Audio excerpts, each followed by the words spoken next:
সুপ্রিয় কৃষি উদ্যোক্তাগণ, যে যেখান থেকে আমাদের ভিডিওটি দেখতে পাচ্ছেন সবাইকে আন্তরিক শুভেচ্ছা ও অভিনন্দন। আজকে আমি প্রতিনিয়তের মতো আপনাদের সঙ্গে আছি শাকিল আহমেদ। আজকে যে বিষয়টি নিয়ে আমি আপনাদের সঙ্গে আলোচনা করব, আমরা বিভিন্ন ধরনের সবজিগুলো চাষাবাদ করে থাকি। এই সবজিগুলো চাষাবাদের ক্ষেত্রে আমাদের যে বিষয়টি খুবই গুরুত্বপূর্ণ, এটি হচ্ছে প্রুনিং। আমরা যে কোনো ফসলের ক্ষেত্রে প্রুনিং কখন করতে হবে, কিভাবে করতে হবে এবং কোন সময় করতে হবে। আমরা যারা সবজি চাষাবাদ করে থাকি, এই সবজি চাষাবাদের ক্ষেত্রে গাছের কোন সময় প্রুনিংগুলো করতে হয়, এটা আমাদের সঠিক ধারণা না থাকার ক্ষেত্রে দেখা যায় অনেকাংশে ফলন কমে যায়। আজকের ভিডিওটি তৈরি করব তাদের জন্য যে প্রুনিংগুলো কখন করতে হয়। যদি এই ভিডিও থেকে আপনি কিছু শিখতে চান, তাহলে ভিডিওটি না টেনে অবশ্যই শেষ পর্যন্ত দেখবেন।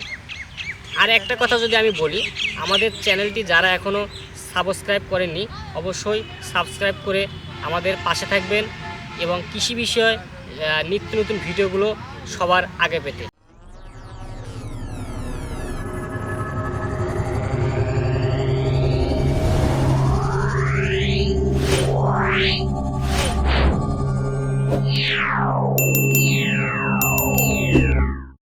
এখন আমরা যদি প্রথমে জানতে চাই যে প্রুনিং কী।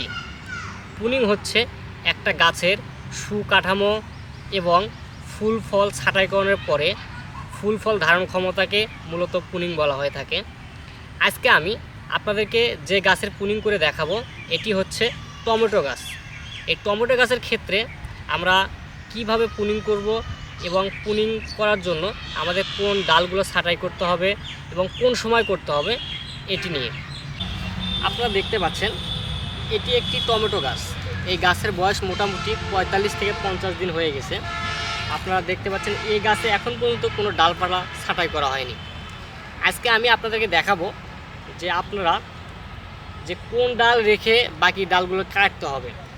আপনারা হয়তো দেখতে পাচ্ছেন এই যে মাথায় যে ভি আকৃতির যে ডাল দুটা দেখতে পাচ্ছেন, এখান থেকে শুরু করে এর নিচে যত প্রকার ডাল থাকবে এগুলো সব আমাদেরকে কেটে ফেলতে হবে। এখন যদি আমরা বলি যে নিচের ডালে অনেক ডালে দেখা যাচ্ছে যে ফুল চলে আসছে, কিন্তু এগুলো যদি আমরা কেটে দেই তাহলে তো আমাদের জন্য লস না, এটা তাহলে আমাদের বোকামি হয়ে যাবে। আমরা প্রুনিং করার ক্ষেত্রে যদি নিচের ডালে আমরা ফলগুলো রেখে দেই, তাহলে হবে কি, এই নিচের ফলগুলো সব খাবার খেয়ে ফেলবে, মাথায় যে ফলগুলো থাকবে এগুলোতে যথেষ্ট পরিমাণ খাবার পৌঁছাতে পারবে না। তাই যেহেতু আমাদের প্রত্যেকটা গাছের ক্ষেত্রেই আমরা মাথায় যে ফলগুলো থাকে বা মাথায় যে বিভিন্ন ফুল ফলগুলো দেখা যায়, এখানে প্রচুর পরিমাণে ফল থাকে।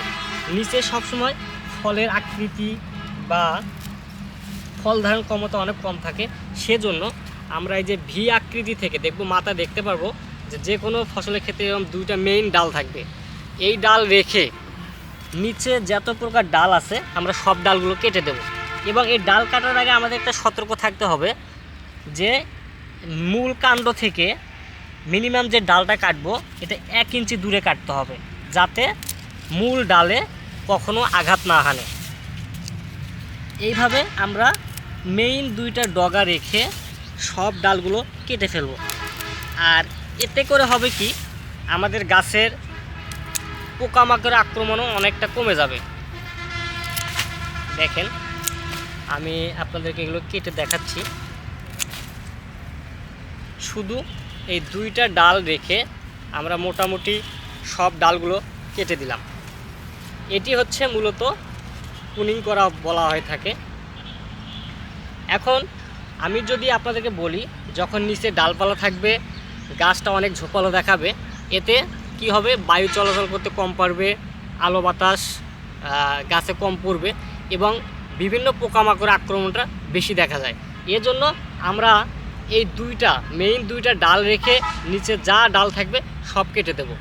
এইভাবে যদি আমরা সকল গাছের প্রুনিং করতে পারি, এতে আমরা কয়েকটিভাবে সাশ্রয় হয়ে থাকব।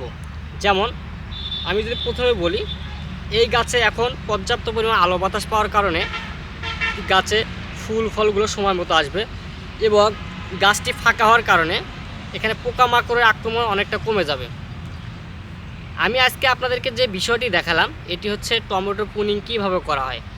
এই রকম আমরা যে কোনো সবজি চাষের ক্ষেত্রে যাই না কেন, আমাদেরকে এইভাবে প্রুনিং করে দিলে তাহলে আমরা একটা গাছ থেকে সুস্থ সবল ফসল এবং যতটুকু একটা গাছ থেকে ফল আশা করা যায় ঠিক আমরা অতটুকু ফল সংগ্রহ করতে পারবো। এইভাবে আমরা যে কোনো সবজি চাষের ক্ষেত্রে গাছকে প্রুনিং করে দেব। তাহলে সুপ্রিয় দর্শক, আপনারা আজকের ভিডিওর মাধ্যমে জানতে পারলেন যে কিভাবে টমেটোর গাছগুলো প্রুনিং করতে হয়। আশা করি আমাদের লাইক, কমেন্ট এবং শেয়ারের মাধ্যমে এরকম নিত্য নতুন ভিডিও তৈরিতে আপনারা উৎসাহ যোগাবেন। তাহলে আমরা আপনাদেরকে আরও ভিডিও উপহার দিতে পারবো। ধন্যবাদ।